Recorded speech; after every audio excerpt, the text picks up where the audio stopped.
God'll get you for that one. Maude is owned by Shout Factory. God'll Get You for That, Walter is produced for entertainment purposes only. Sponsored in part by Finley's Friendly Appliances.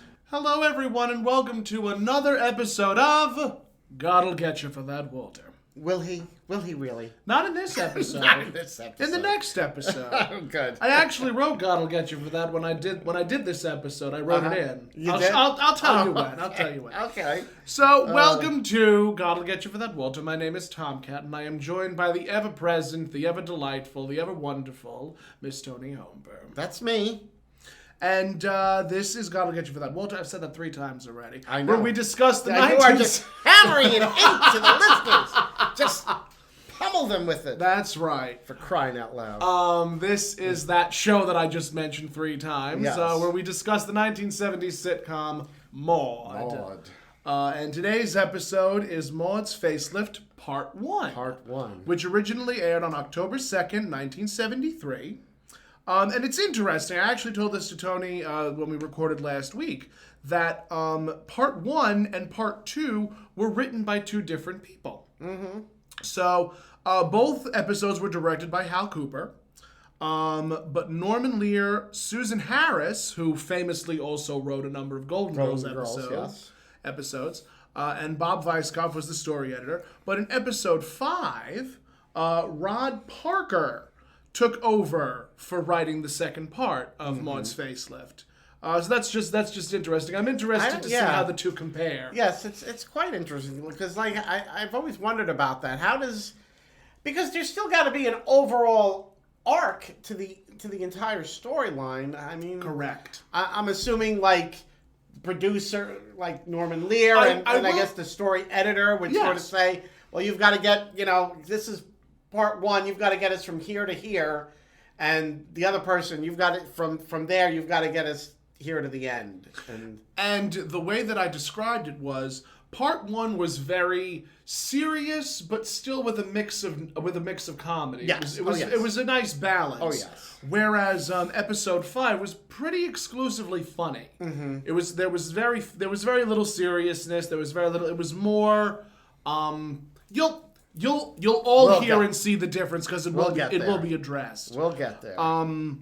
So, Maude's Facelift Part 1 opens with Carol sitting on the couch reading a newspaper. We're in the living room. And Maude enters wearing a very beautiful blue knee-length dress. Yes. And her tights and heels. Right. And Carol bounced her feet. Yes. Asking if she got the job. Did she get the job? Did she get the job, Mother? Did you get the job? Yes. And Maude, in her infinite wisdom, turns to Carol, holds her face, and says, I'm going to tell you something very important about life. From someone with a great deal of experience. It stinks. It stinks. So we can obviously tell that she did not get the job. It's funny, though, what she said still holds true today. Oh, correct. Very much so. So Carol is a little disheartened, and she's like, I guess you didn't get the job. Yes. And Maude delivers probably one of my favorite lines in the entire episode. Where she goes, I knew 10 seconds after I walked in that Mr. Kirsch's office. Yes. That I didn't get the job. He looked at me and took out his fingernail clippers. And as if that weren't enough, he spent 35 minutes raving about his Japanese car. Gets 35 miles to the gallon and the engine goes, that line just tickled me. And also she's saying that it was all Carol's fault. Because she was having a fat day, which I can totally sympathize with. Yes, you can. I know. I can't. I'm not fat. I'm just big bone. Is that what they call it now? Yes. Interesting. Actually, they call it thick now with 2 C's. With 2 C's. Yes. So. Oh, is that what I am? Yes. Thank heavens. Oh, thank goodness. Yeah, but I know how she feels. Some days, Some days you just feel a little more bloated. Yeah, you feel a little bloated, and you're like, And she told Carol, you should have just stopped me from wearing blue. Right. Because blue and fat do not work. Right. And how Maude should wear blue on thin days. Yes. She was comparing herself to a blue whale. Yes, and that she would be harpooned in 5 seconds. Harpoon in 30 seconds. I'm sorry. But Carol does have good news. Carol does have good news. What's her good news? That Viv is back from the Caribbean. She's coming over for lunch. The Caribbean, The Caribbean, quote. Because as remember when we saw Vivian and Chuck, like in the first season, they had all come back from a trip. That was their thing, the couples trip. Yeah, they took the couples trip to Jamaica. Was it Jamaica? It was Jamaica. I believe it was Jamaica. Yeah, Jamaica, Caribbean. It's all, it's all in the same general vicinity. Correct. The same type of tropical vacation. So and she was there, it's 5 weeks in the Caribbean. Now I'm 5 weeks in the Caribbean. Now hold up a second. Hold up. Who can afford 5 weeks in the Caribbean? Yeah, I mean, think about it. I mean, it's not like I mean, unless she was saving and hoarding that alimony, right? Yeah, those alimony checks. I mean, what? And what would you do? Like 5 whole weeks on vacation? I mean, that's a lot. That's a lot. That's a lot. I mean, that really is a lot. I mean, how many times can you go to the beach? How many times can you go to the pool? How many times can you walk around the hotel? Yeah, I mean, because it's not like you're not like living there. You're on vacation. It's funny to point this out. Nowadays, facelifts, you're in and out in a week. Yeah, not even. Yeah. So for them to have said that a facelift takes 5 weeks, I don't know if they even keep you overnight. I would doubt it. I don't think it would take. Not even in the 70s, it would take that long. Yeah, no. Well, the thing is, I'm sure she embellished.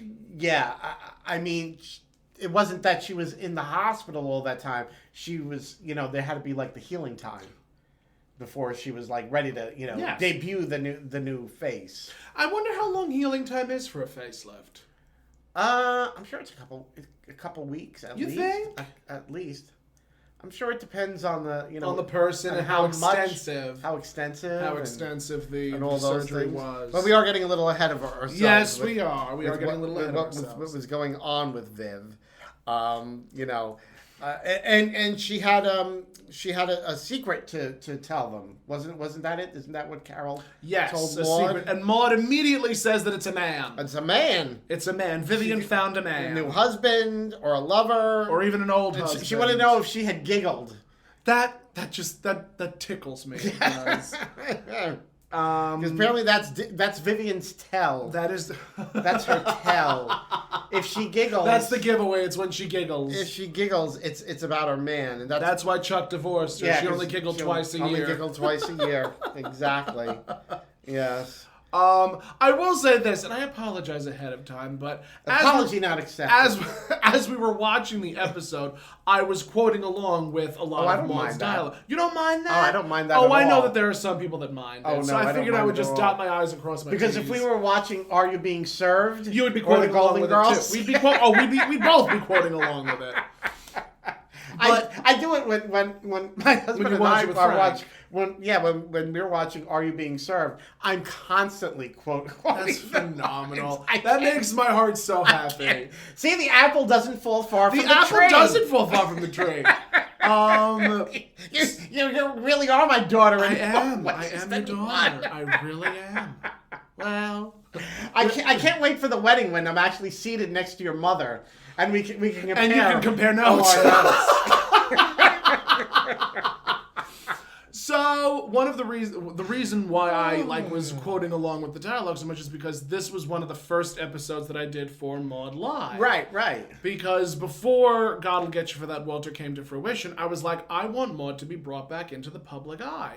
So I said, Maude Live, what a great idea, what a nifty idea. Because at that point there was, All in the Family Live and the Jeffersons Live. I'm still waiting on Good Times Live, and I'm still waiting on Maude, even though Norman Lear has said he's not going to release any of those shows to the public eye in that way again. Right. But I said 9. I said we're going to do it, and that's the end. You just did it anyway. So after discussing with my team, we decided on Maude's Facelift because it was, it was an episode that was a big ensemble cast.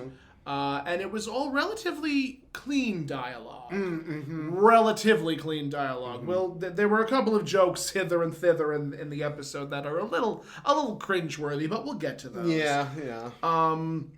But yeah, it was honestly it went over really well. Maude's Facelift went over really well. I was a little disappointed with the Mother's Day episode, but it happened. You can't win them all. You can't win them all. You just got to keep plugging along. That's right. All you can do. Plugging along. Just keep plugging along. So after Maude surmises that it might be a man, Carol disappoints her by saying it wasn't and that she didn't giggle. Right. And then I think Isn't that Maude is disheartened, not disheartened, but she's like, oh, well, Vivian's aging poorly. Yeah, She's not aging well. Right. Her skin is beginning to look like one of those drip dry seersuckers. Yes. Such a kind friend. I know. Such a heartfelt thing to say about a friend of yours. I know. You would almost think that they were drag queens. They are. As a matter of fact, when I was casting, I was like, I want Vivian to be played by a drag queen. So Carol and Maude end up going into the kitchen because they want to get a luncheon ready for Vivian's return. And Florida's already started cooking. Which means that Carol probably already told Florida about it. Yes. So Maude and Carol go into the kitchen, and Florida is making eggs benedict. Yes, she's making the hollandaise sauce. Which I need to be in the right mood for eggs benedict, but it's so good. Yes, I love it. It's so good. Yes. But the hollandaise sauce is murder. Yeah. It's very difficult to make. Yeah. Yep. And Maude is like, what smells so good? Florida goes, like, what are you making? Florida goes, in 2 words, a mess. And saying that it's eggs benedict. Right. And Maude is saying, wow, that's Vivian's favorite dish. How thoughtful.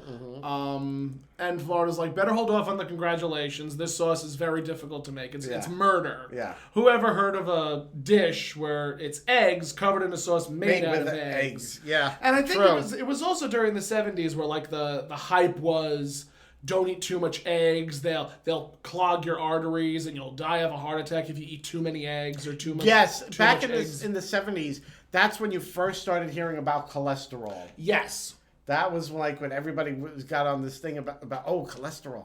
You have to watch out for cholesterol. Cholesterol is.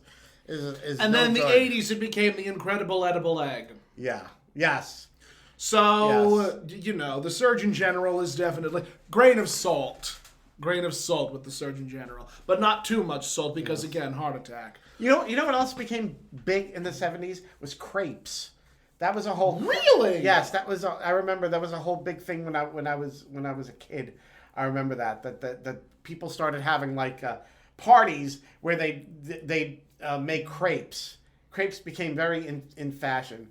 I think a lot of that had to do with Julia Child. Oh, Julia Child's influence. Yes. Yeah. And like I remember one of my aunts was doing that. She was having, that became her big thing was crepes. And she was making either like a savory type of crepe dish, or she would make crepes with, strawberries and that kind of stuff. But it became very, very popular. Much the big shishi. thing. It became very shishi. Yes. Crepes. And I think I mentioned it before, like the fondue became big then. People had their fondue parties and... because that was the middle class thing. People would, like neighbors would actually get together, and have like little parties like that. Back when parties were in vogue. Yes. That middle class type of party, and you went to somebody's house for a party, and you went in like a suit, fancy attire. Women wearing cocktail dresses and things like that, even though it was just in somebody's home. Yeah. So, yes, very shishi. So, and of course, eggs benedict also, very shishi. Yes. And I have, like, they were, talking, and I have this, I wrote this down about Maude saying that Vivian is no spring chicken. Yep, and then Carol shoots back, she's your age. She's your age. And Maude says, well, thank you, Carol. I see you're trying to get even with me for not buying you that pony. For not getting you the pony. And Maude is still going on about Vivian is not aging well, so they really hammered home at the fact that Maude thought that Vivian... Maude thinks the world of Vivian. So what a friend, what a pal. But Maude is just really laying into Vivian that, Vivian's not aging well. She looks so much older than Maude. But the poor thing looks 3 years older. Yes, she looks so much older, even though they're the same age and all this. 47. It's important to point out that they are both the same age. They are 47. 47. But I believe Rue McClanahan was, I think, 6 or 7 years younger than Bay. Yeah, probably. I think 6 or 7 years younger. Yeah. So yeah, after that point they go into the living room to set the table. And at that point, Arthur and Walter come in, enter, and they had been playing golf. They'd been playing golf, right? Golf. Oh, I know. Can we just most boring game ever? I can't even call it a sport. The most boring game in the universe. So boring. Although I do like miniature golf. Miniature golf is fun. Miniature golf is adorable. It's golf that's a nuisance. Yes, but like real golf with like the 18 holes and all the... No, thank you. No, thank you. No, do not pass go. Do not collect. And the clothes. Oh, my... Don't get me started. So much plaid. Don't get me started on the plaid. So much plaid. No. So they come back. They were playing a game of golf, and Walter is scrutinizing Arthur and lambasting poor Arthur because Arthur cheated. To put it as plainly as possible. Who cares? It's golf. Who cares? It's golf. How the hell do you cheat at golf? I mean... Well, it was like Walter said. Like, Arthur says we were playing house rules.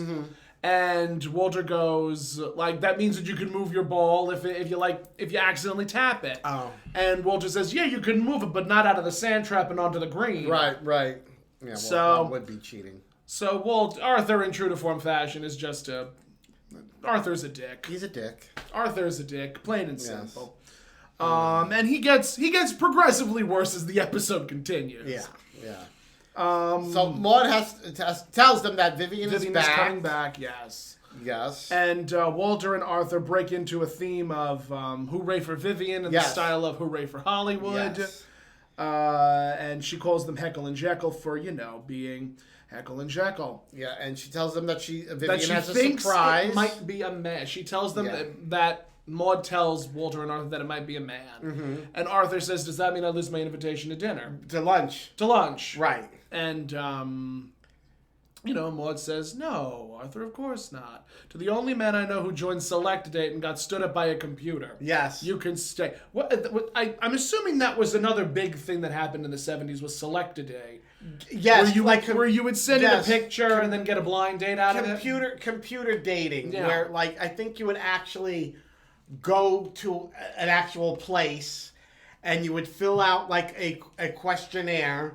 And and that this is back probably when they were using like punch cards, and it would get entered in, and they had those big tall sort of if you've seen 70s movies where they have computers and it's like reel to reel tapes it looks like in the machine and everything, and they would they'd ask you questions, and then they'd see if you were, compatible with someone, and then that's how they would match you up. Arthur would be the type of person who would be stood up by Select a Date. Probably.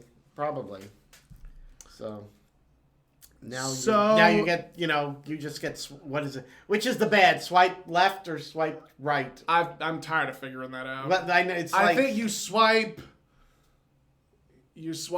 up. If you're questioning, you swipe right.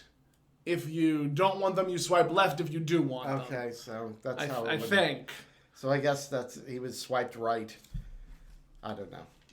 But he was stood up by Select Date. He was stood up by Select Date. And that's when the doorbell rings. Maude goes back into the kitchen to check on how Florida's doing. With the lunch. And Carol opens the door to find a fresh-faced... And can we also talk about how beautiful Vivian's outfit was? Yes, it was a beautiful outfit. That outfit is gorgeous. I'm trying to remember. Now, was it sort of like a... It was a turquoise blue. It was a turquoise blue pantsuit. Yes. With a pair of pants, a blousey top, with a gorgeous matching chiffon scarf. And her hair was done in a very beautiful coif. Yes. And just very put together. Yeah, she looked great. And Carol's stunned. Carol's aghast. Yes. agog, as it were. Yeah, she's absolutely stunned when she sees Vivian. And so Vivian pulls her outside the house for a little bit and to tell her the secret. I have a secret and I don't want anyone to know, especially your mother. Yeah, especially. And she says, I've had a facelift. Had a facelift. And Carol is just, that's what it is. Oh my goodness, you look so good. Mm-hmm. So we find out that Vivian checked into Mount Sinai and that's where she was. She wasn't in the Caribbean. She got a facelift. And then... Very good for her. Yes. So Carol introduces the new and improved Vivian to Walter and Arthur. And she says, look, Vivian's here. And Walter is... he's flabbergasted. He is beside himself. Yeah. He can't believe he really was stunned. And just Walter is saying, you look absolutely fabulous. Yeah. And, Vivian's a little coquettish. She's like, well, thank you. That's very sweet of you to say. And then Walter punches Arthur in the arm and says, look at her. She looks great. And Arthur goes, oh, yeah. You look great, Viv. Yeah, Viv, you look absolutely fabulous. Like, just... sometimes you just want to reach to the screen and punch somebody. Which I thought maybe at this point they would have Arthur be taking an interest in Vivian, but I guess... Not until later. Not until later. Still not until later. Not until later. I think Vivian and Arthur become an item... late season 2. Mm-hmm. So we'll get there. It's just, it's going to take... It's going to take a while. It's going to take some time. All right. So I can wait. Oh, believe me. If you think Arthur's bad now, he gets worse. Oh, he gets much worse. Oh, I know. So Vivian finally says, because Carol was coaxing her, saying, go on, tell them what's going on. So she's got a secret. So they have to, swear... Not to tell, they all put their hands on top of each other. On top of each other, because it's like sort of like a pinky swear. Yep. And she says, I checked into Mount Sinai and I had a facelift. And Walter goes, out of sight! Mm-hmm. You look 100 years younger. Yeah, that's what you want to hear. Yeah. That's exactly what you want to hear. Nothing would make me happier than being told I look 100 years younger. Yeah, like I need to lose 100 years. Thanks, Walt. Yeah. So... Vivian at that point says that... Arthur prominently says, it's so intelligent, that was done by Gordon.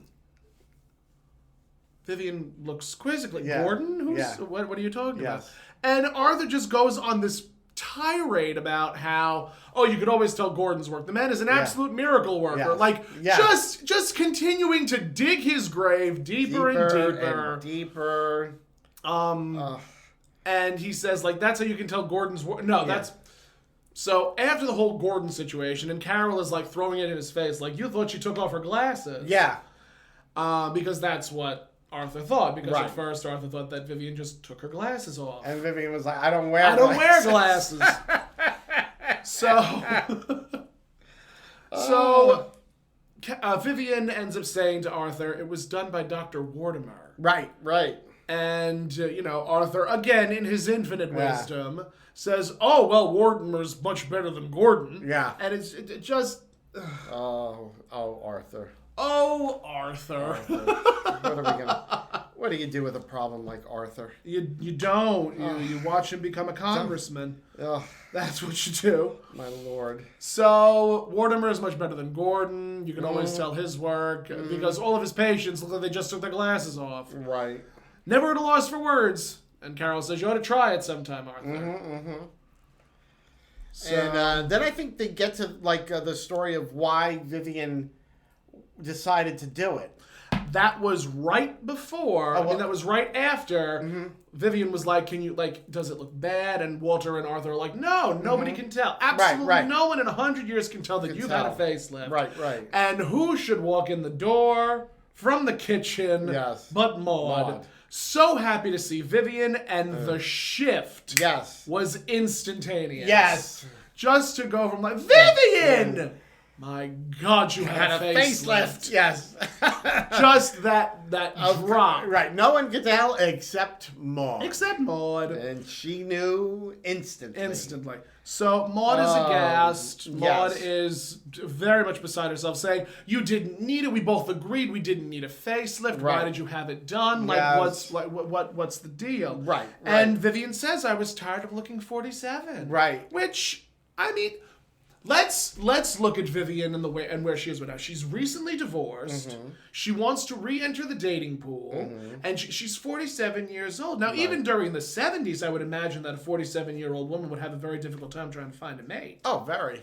Very much so. But this episode definitely goes over the relationship between women and their beauty, and men and their beauty, and also how the two relate and how the two separate. Yes, how similar they are, and yet how different. Yes. And again, it's very interesting to see in a sitcom from the 70s because you would not expect it. No, it was very much like not commonplace. Commonplace to have these discussions. That sort of thing. Nowadays, it's like, someone goes away for a week, comes back, and they look new. Yeah. And they look brighter. Yeah. They look bushy-eyed. Well, please. Bushy tail. Bright-eyed and bushy tail. People they're like live streaming it until the moment that they put the anesthesia mask over their face. Correct. I mean, nowadays. Amanda Lepore has made a career out of her face. Yeah. Same as Jocelyn Wildenstein. Yeah. I mean, there is there's no such thing really anymore as privacy. Everything is like everything's out in the open. Everything is out there. I blame the Kardashians. Yeah, exactly. I mean, the Kardashians. Kim Kardashian, her claim to fame was a sex tape. Really something that's normally quite private and intimate. It was just her claim not in the hands of Kris Jenner for the whole world. So. Yes. So we come to find out that Maude feels that 47 is such a groovy age. Groovy. Oh, yes. So Vivian initially was going to go to the Caribbean. She was going to go to the Caribbean. And she looked down at her And Maude was upset because one of the reasons was Vivian was supposed to be getting these primitive fabrics. I used tropical fabrics because I didn't like the word primitive. Oh, she said primitive. No, when I wrote it, I changed it to tropical because primitive just sounds too much. Yeah. Primitive just sounds too much. Yes. And no one uses the term primitive anymore. Unless they're talking about primates. Or they're talking about, literally like historical stuff, like say like cave paintings that are from, a time long since past. Yes. I mean, in that case, if we're talking about, Cro-Magnon man or something, primitive would be apropos. Yes. But just talking about something from made in a different part of the world, at the same time, that's not primitive. No. That's not primitive. No. So in that respect, primitive would be the wrong term. Yes. Yes. So Vivian was initially on her way to the airport. When she looked down at her passport picture, she looked up and she saw the picture of the cab driver and how she was the spitting image of Leo Pilsudski. Which, I mean, I don't know about you, but I wouldn't want to look like a Leo Pilsudski. So at that point, but I'm like a guy named Leo looked like Rue McClanahan. Well, I mean, also take into consideration that Rue with the old age makeup, right? Yes, I guess could look like a man. Maybe. Perhaps. I don't know. I don't know either. So Vivian went to the Tropic Shop at Macy's, which is where she got the primitive fabric. And wasn't there something about Maude and her passport photo? After I have it written down. Because at that point, Maude says, "Vivian, you were aging so beautifully." Yes. And just turning on a dime. Yeah. Turning on a dime. Yes. And then at that point, yes, Maude says, "Well, you can't go by me. My passport picture looks like a Picasso." Looks like a Picasso. And Walter shoots back, "That's right. Looks just like him." Yeah.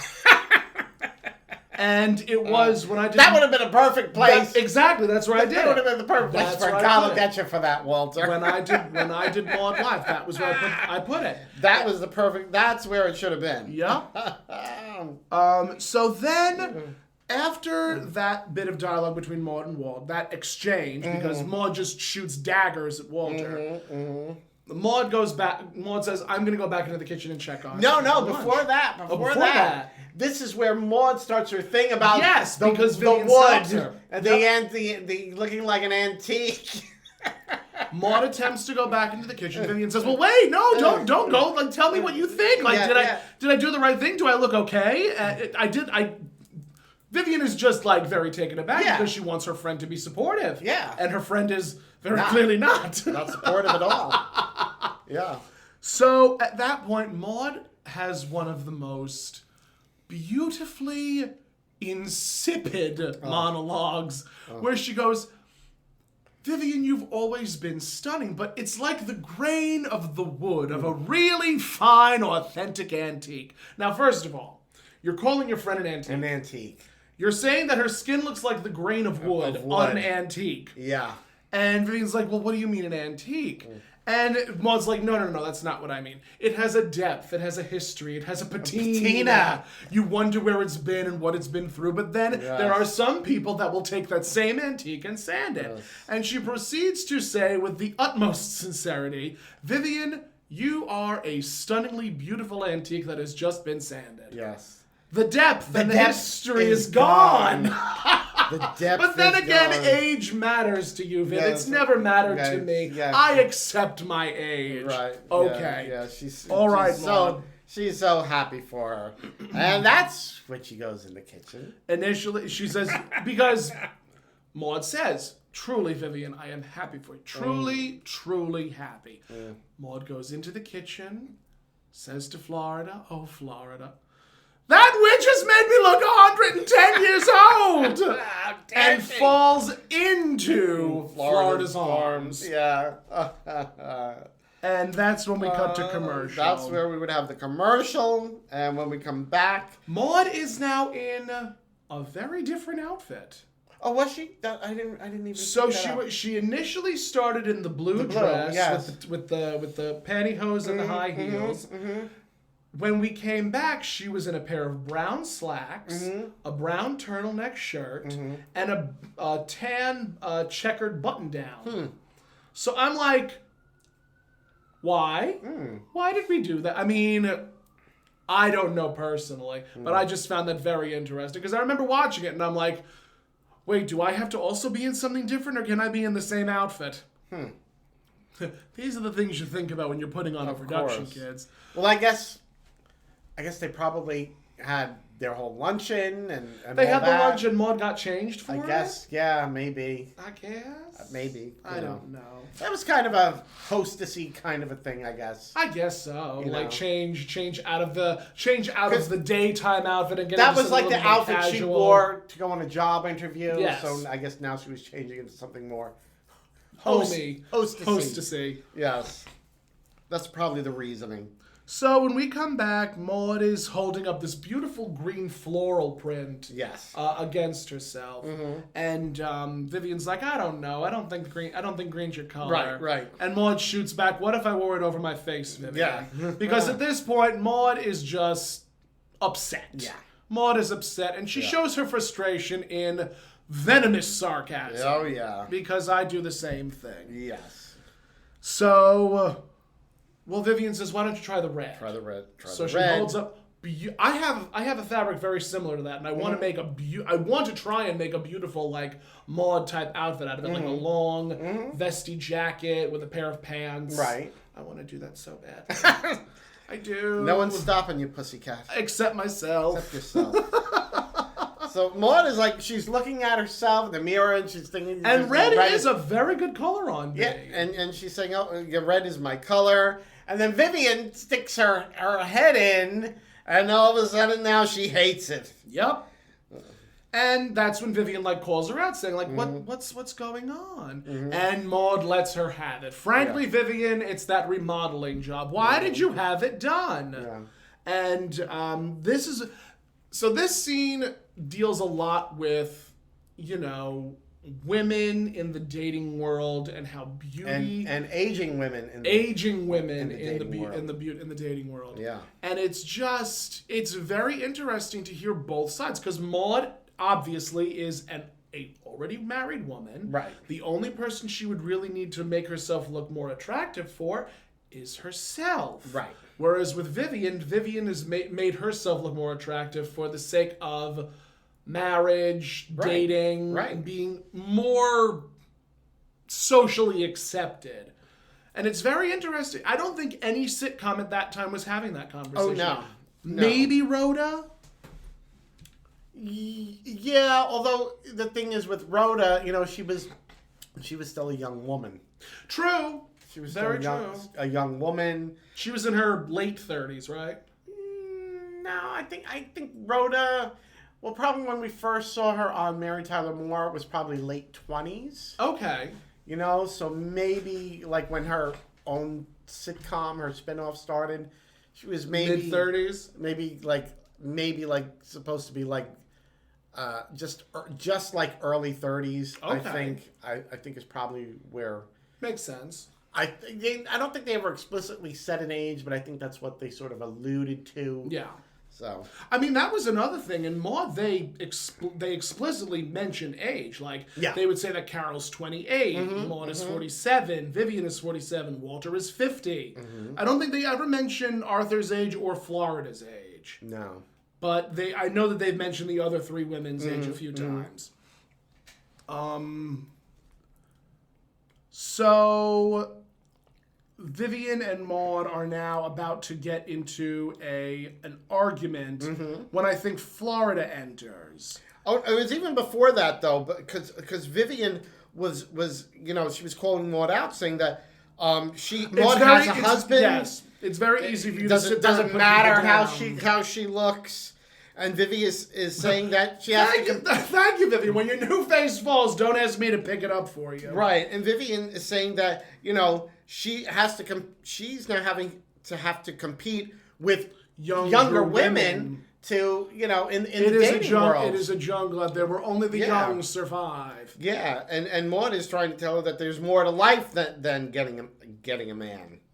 It's interesting to note that Maude mentions Cosmopolitan, because even in the 70s, Cosmo was about the discerning woman and about the young woman in the dating world. Nowadays, like, Teen Vogue is, like, on the rise, because Teen Vogue, I've noticed, because I will sometimes scan different articles and whatnot, but Teen Vogue really has its pulse on youth culture in this country. And it's interesting to see Cosmopolitan now and Teen Vogue and, like, comparing the two magazines. It's just fascinating. Really? It's fascinating, the publications that come out of both of those. I don't know. I don't read either. Old woman. I should talk. I have a husband. I don't need to read them. So, that's about when Florida came in to say that she was leaving. Yes. And, Florida comes in saying, Miss Finley, I'm leaving. Maude tells her to stay there for just a moment. Right. And, Maude turns to Vivian and says, you don't see me or Florida going out to get a facelift. And, Florida says, oh, Henry doesn't care what I do to my face as long as I keep my girlish figure. Girlish figure, yes. And Maude fires at her saying, Florida, if we want Geraldine, we'll get Flip Wilson. Yes. And I've mentioned this before, but it bears repeating. I loved when Flip Wilson would do Geraldine. Because I think that was probably one of your first instances of drag in your life. Yes. Yeah, really. Mine really was Bugs Bunny. Okay. Yes. My first instance of drag was Bugs Bunny. And then directly after Bugs, I think it was RuPaul. Okay. See, the thing, though, with Bugs Bunny, it's a cartoon. Oh, very much so. So it doesn't have as much impact as, like... I didn't know Milton Berle did drag until my teens. And that was only in passing. Because I never watched the Milton Berle show. Yeah. No. I just know that Milton Berle did drag in some skits. Way too, old for me. But when Flip Wilson did Geraldine, I just went crazy. And my parents loved it too. That was the thing. So it was like, well, I mean, Flip Wilson was a very funny man. He was very funny. Is Flip Wilson still alive? I don't know. We'll have to check on that. I want to say he might be. But he might be. He's got to be really up there. You know what? We have all this technology at our fingertips. You would think that we would be smart enough to utilize it. I know. Because we're what? Because we are geriatrics at this point. Yeah, we are. But I absolutely loved when he did Geraldine. And when he was doing Geraldine. Nope. Died in 98. Oh, so quite some time. He's been gone a while. A long time. But, when he would do Geraldine, and Geraldine was always talking about her boyfriend. Killer! And she's always telling people that they would have to meet her in the booth, in the back, in the corner, in the dark. I lived for Geraldine. Loved her. And now Florida she's now questioning Vivian about how they actually do the procedure. They actually did the procedure. And Maude is like, no one wants to hear that, Vivian. Don't tell anybody. And, again, true to form Maude fashion, she's very jealous. She's very bitter. Yeah. She wants the same amount of attention that Vivian is now going to get. Because Maude is a woman of her age, as we've discussed in previous episodes. So Vivian goes on saying, well, they cut a little here. Showing Florida, where they, make the little snip and all on the scalp and everything, and they pull it back here and just snip it and then sew it up again. Yes. To which Maude says, Schultz, my butcher, does the same thing when he's stuffing a duck. Just such a.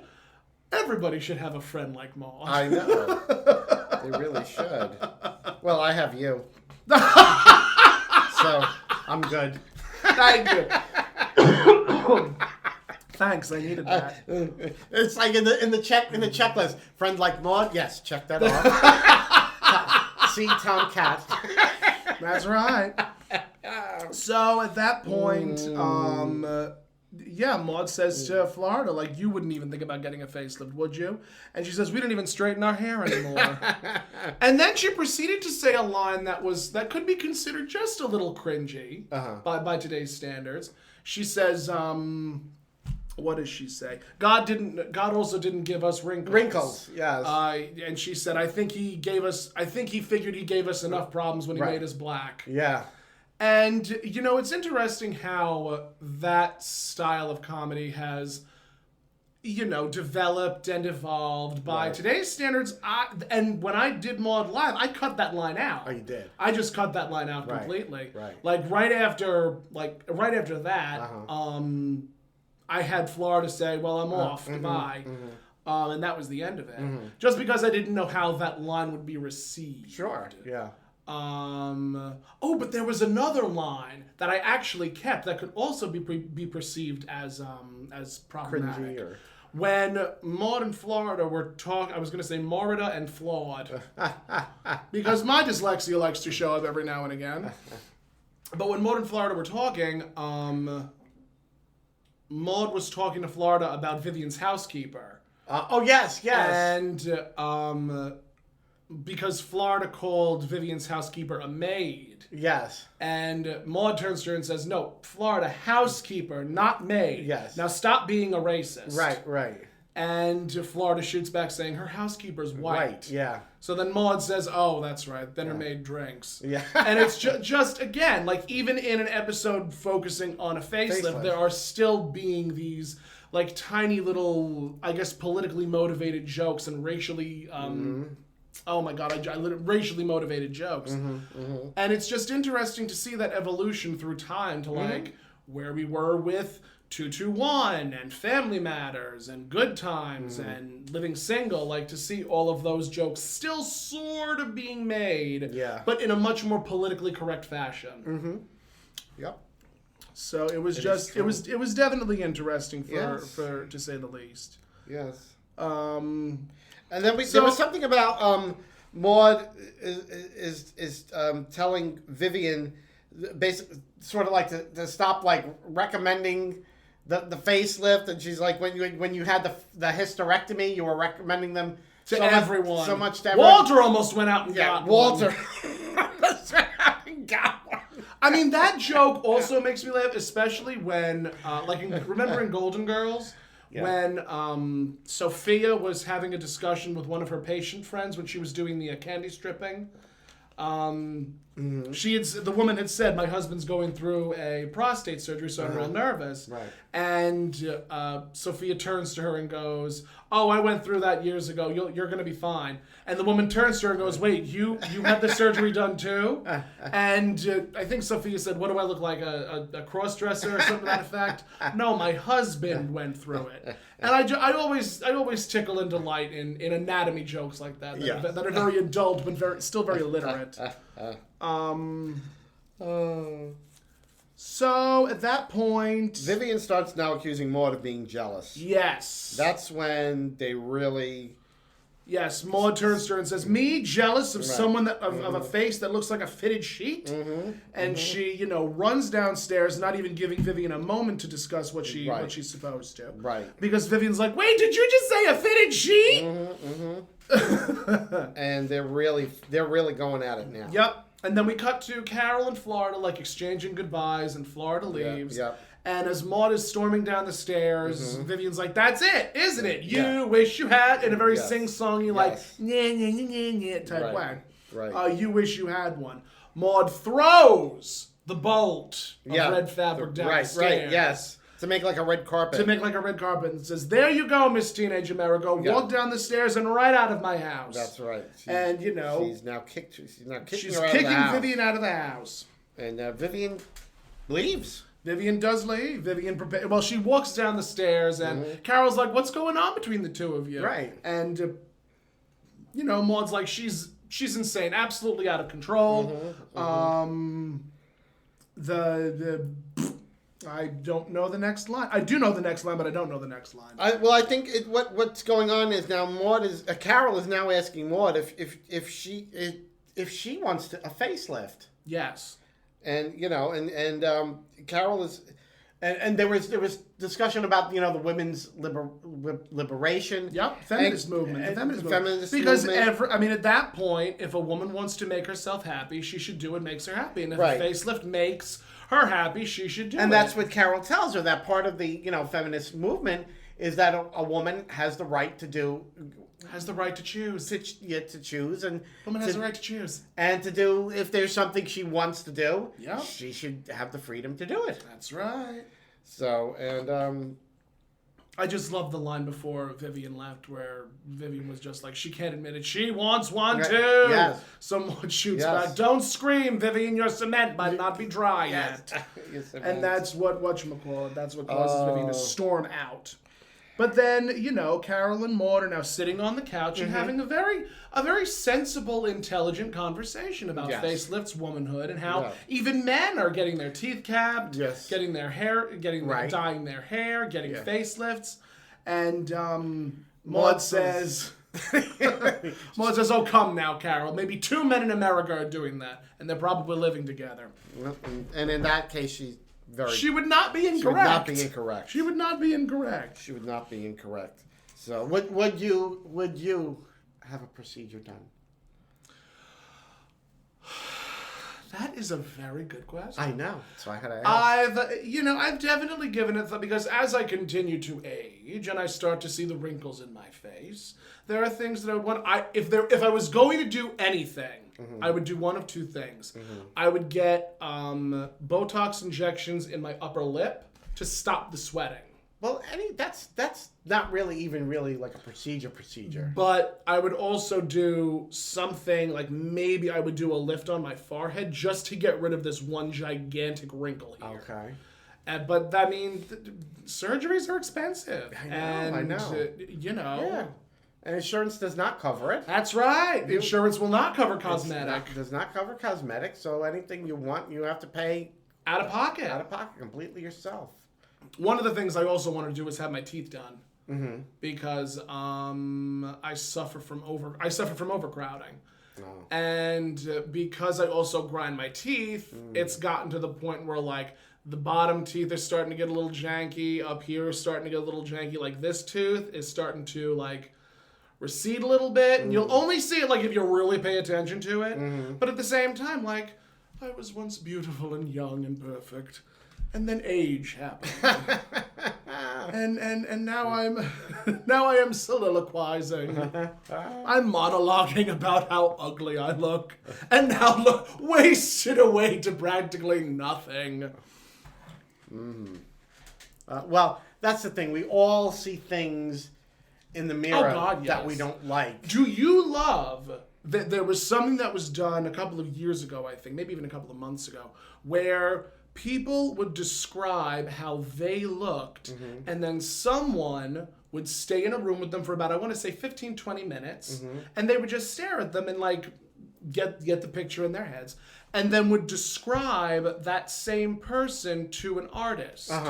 So it would be two artists' depictions. One would be the artist's depiction of what the one person thinks the other person looks like. Right. And one would be how the person perceives themselves. Interesting. And it was very fascinating because the artist's interpretation of the self of the one person was always a little bit more unattractive. Whereas the outside perception was always that much more attractive and that more closely associated to what the person looks like. Interesting, yeah.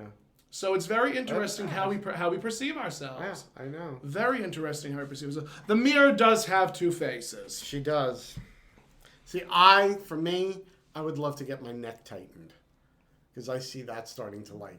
Oh no, you're gonna end up with the turkey neck? I'm afraid so. Oh, I'm sorry. I know. I'm sorry. See it. I mean, see for it now, in my what you could future. do is you can do what Joan Crawford did in Whatever Happened to Baby Jane. You could just hold your neck back and put clips there. When I do drag, I tape it. Oh my God! I do. I figured you would. I do sometimes, not all the time, because it depends. It depends on the It's outfit. not comfortable. It's not. No, it's not comfortable at all. It's not comfortable. But like when I did like the Miss Fire Island pageant, I grabbed that skin back there and I pulled it and I used like it's called 3M transport tape, and it's what you can use it sticks to skin. Yeah. I was actually, it's funny you mentioned that because one of the things that I like is the fact that I do not need the giant breast forms. All I need are just silicone falsies to put into a bra. Because what I could do is I can take the excess skin that is my breasts and I can just tape them together. But the problem is there exists somewhere in this universe a contraption that you can put on that will force the skin on your chest to move together, so you can have a natural looking cleavage. Because I don't like how much you sweat in those silicone chests. Yeah. And to those that wear them, to those that enjoy wearing them, God bless you. Not I, said the cat. Yeah. So but the problem is the shaving. So it's always something. It's always something. There's always something. There's always something. So, this is about when Walter came back in. Maude turns to Carol and says, if Walter were to walk in right now and I ask him if I should get a facelift, he'd be like, don't be ridiculous. Maude, I love you just the way you are. Right. So at that point, as if on cue, Walter walks in and Carol goes, ask Carrying him. groceries. Carrying groceries of all things. Which was weird. Because I'm like, didn't he just come back from golf? Yeah, and Maude and Florida always did the shopping. I guess this was one of those instances where, but also when you go over what the two of them discussed, it makes more sense that a quote unquote man went grocery shopping. True. So it's that sort of combination of sexist, misogynistic conversation with political correctness. True. It's a nice blending of the two. Yes. So Walter comes in and Carol's like, ask him. Go on, ask him. So she asks. Maude says, Walter, what would you think about my getting a facelift? To which Walter replies, terrific! And again, the camera zooms in on Maude's face.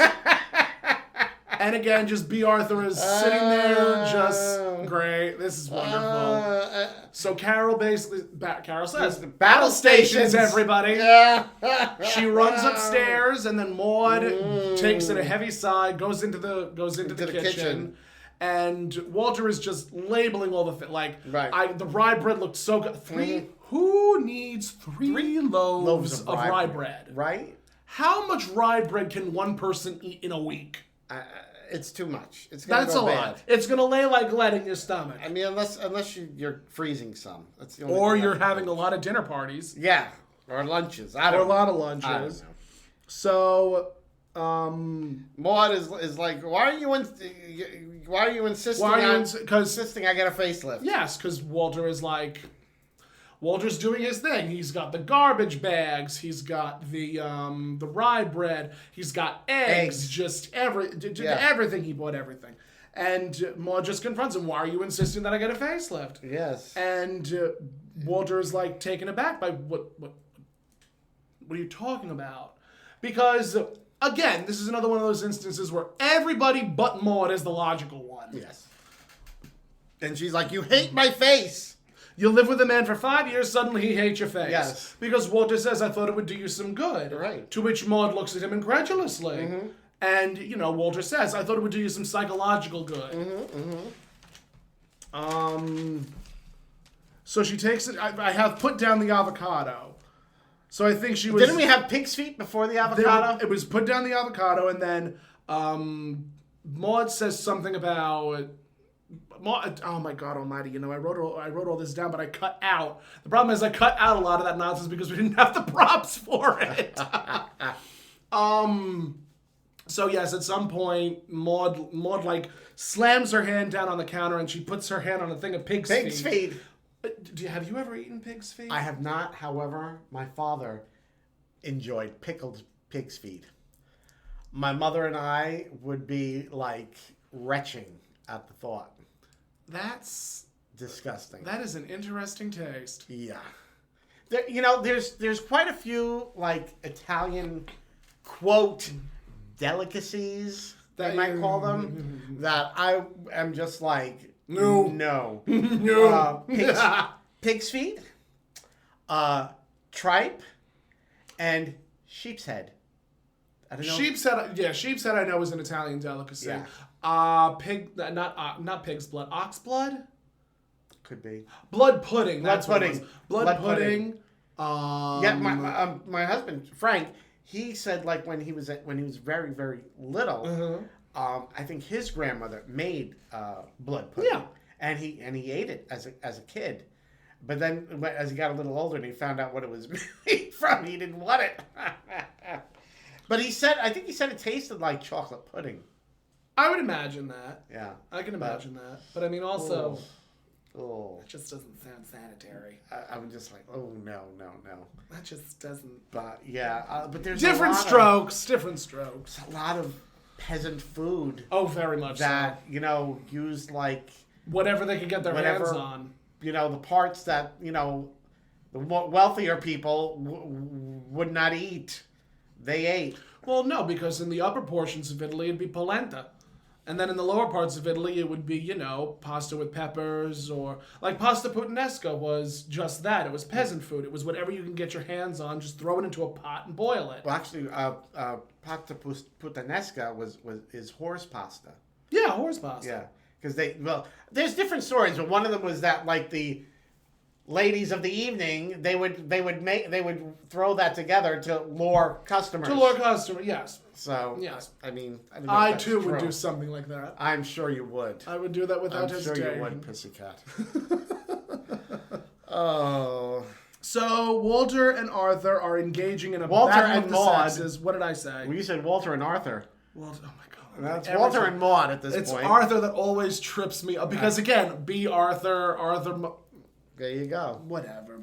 But it's Maude and Walter. Maude and Walter are engaging in a battle of the sexes. Yes. Actually, it's funny you mentioned that because I made the same mistake last week when I said Susan Howard instead of Susan Harris. Oh well. Don't ask me why. I won't ask why. So, again, engaging in a battle of the sexes where Maude is like, this is what life is like if you're a woman. Yeah. Like we're getting to the heart of this argument because being a woman of a certain age, the woman always looks older than the man. And she points out, take Sid and Marion Schaefer. That they know, yes. He is trim and stunning. On a good day, she looks like his grandmother. Right.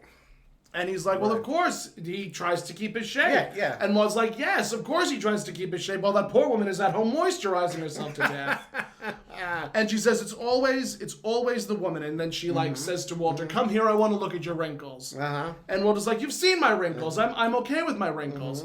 And Walter's like, yes, of course you're okay with your wrinkles because you're a man. Yeah. What do we say about a man when he's a certain age? We say he is mellow, venerable, distinguished. Yeah. But what do we call an aging, graying woman? There's only one word for that person. One word. Yeah. Dog. Yes. But and it's interesting that Maude was really one of the first, probably one of the first sitcoms to point this out about about aging as far as how it affects men and women. And and you look at movies throughout time and space. How many times do you see a guy in his 40s or 50s, but the romantic lead is a woman in her 20s? Yeah. I think I can name only 2 people where the romantic lead was younger than the woman character. Marlene Dietrich and Mae West. Because Mae West always cast younger men to be her leading man. Right. Like her and Cary Grant. Her and I think, not Paul Newman. Oh my goodness gracious, I see his face plain as day. Gorgeous, chiseled features, blonde hair, blue eyes. Oh, what was his name? Tyrone Powers? Maybe. It may have been Tyrone Powers. The movie was Belle of the 90s.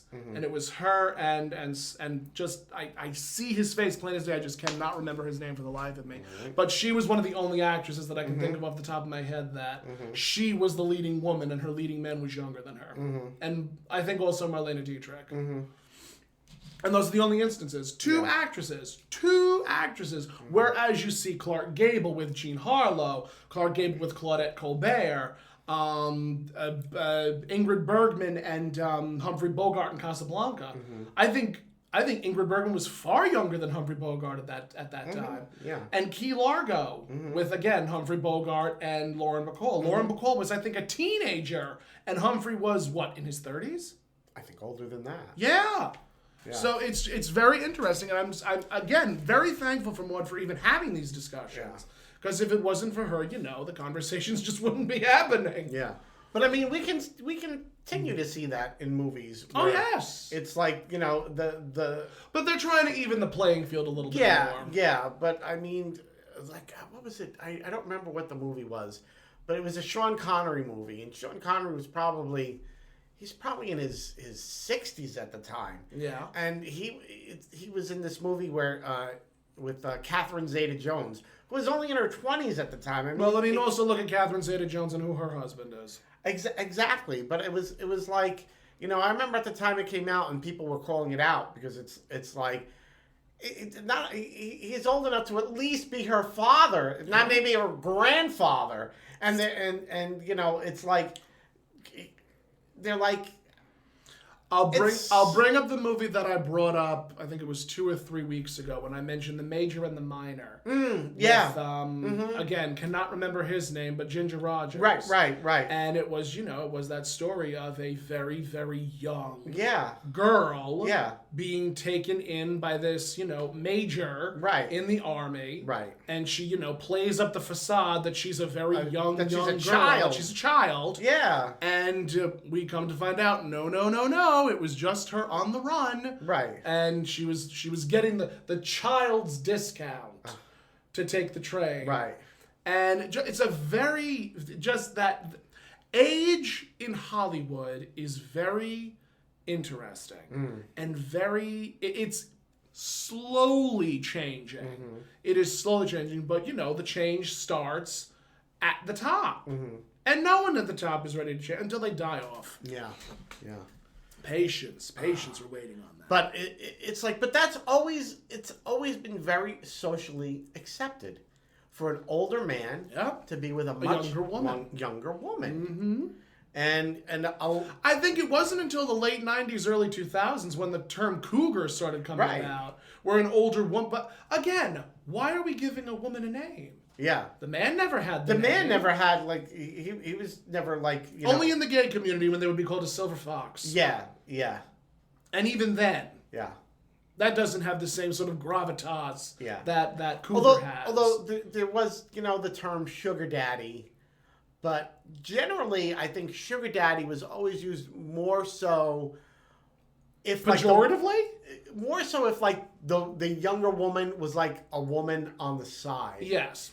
Like an older man in a, quote unquote, normal heterosexual relationship, say they're married or whatever, there was never would not be given the connotation of a sugar daddy. Yes.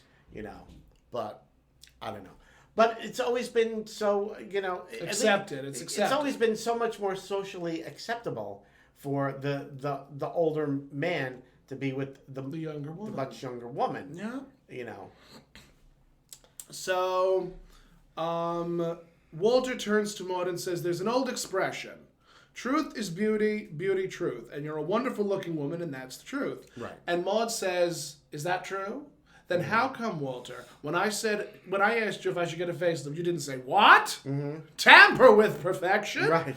And just goes, touch those exquisite features, redo the Mona Lisa. Mm-hmm. And, at that point, Walter's like, it's for you. Right. Has nothing to do with me. Right. I'm only suggesting it because your best friend just got her face done. Mm-hmm. So that's what he thought. And Maude and Walter are again having this sort of quippy conversation where Maude is like, you're dodging the issue, you're not focusing on the question, what do you want? Right, and Walter's like, it has nothing to do with what I want, it's what you want. If you're going to get a facelift, do it. Only do it for yourself, not me. Mm-hmm. Not me. Mm-hmm. And wasn't, even before they got to that, wasn't Maude telling a story about how she was looking at a dress? Yes. She was getting a dress for the club party. She found the perfect dress for the club dinner. The club dinner. And she said, do you want to know what I saw when I looked in that three-way mirror, Walter? Mm-hmm. Yeah. And she felt she looked like a dog. Yep. 3 basset hounds, Walter. Each one of them wearing my perfect dress. Oh. So, once the argument subsides and once Walter has had it... Yeah. Well, Walter, he reaches, he reaches his limit. I almost suspected a Maude sit. That's how it worked That's up. Coming. It's coming. It comes in the second part. It's got to come at some point. So at that point, Carol comes downstairs and says, "So what are you doing? Mm-hmm. Like what did Walter say? What did you decide? What did you decide?" And Maude turns around with this cat-like grin, saying, "What could I decide? Walter is dying for me to get a facelift." And Carol's like, "You're kidding? He actually said that?" And Maude's like, "Well, he didn't actually. He said it with his eyes. He said it with his eyes." Carol's like, his eyes said it? And Maude goes, yes, and he wanted something else. They said he didn't want to know about it. Yes. That he wanted to be surprised. Yes. Which is why I'm going to keep it a secret from him a secret from him until I get back. Right. And she turns to herself in the mirror and says, Walter, you fortunate fellow. Mm-hmm. Here I've given you 5 of the best years of my life, and now I'm about to give them to you all over again. And then she does Walter. She does a Betty Boop. I don't know where that came from. I don't know where it came from. I don't know where that came from. That was weird. But that was Maude's Facelift, Part 1. If you would like to continue listening to us, you can on all of our podcasts under the God Will Get You for That Walter title. I've mentioned that 17 times in this episode alone. Yes. I really did. If you would like to follow us on YouTube, you can at Finley's Friendly Appliances. On Instagram. On YouTube it's YouTube is the God Will Get You for That Walter channel. Yes. Now on Instagram, however. On Instagram it is Finley's Friendly Appliances. You can email us at finleysfriendlyappliances@gmail.com. They can follow you at? They can follow me at that Tom Cat on all forms of social media. It is ThatTomCatt. Are you sure? Always T's. All the T's all the time. All the T, all the time.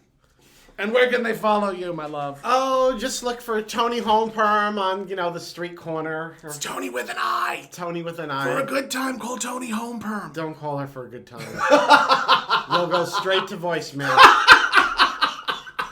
I'm sorry. The number you have reached is no longer in service. Hello, this is a recording. When you hear the beep, you can leave your name and number, and you will be called when I return. You should live so long. Exactly. But it's Toni Homeperm on Facebook, Instagram, YouTube, all those wonderful things. All those wonderful things. All those wonderful social media platforms. Social media. Social media. Social media. I think I did a show with her. I think I was going to say this. What a great trainer. Didn't I do a gig with her? Social media. Yes, I had a gig with her. Well, I think she stole my tips.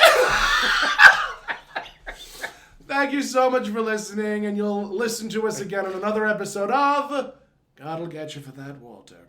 Bye, guys. Good night.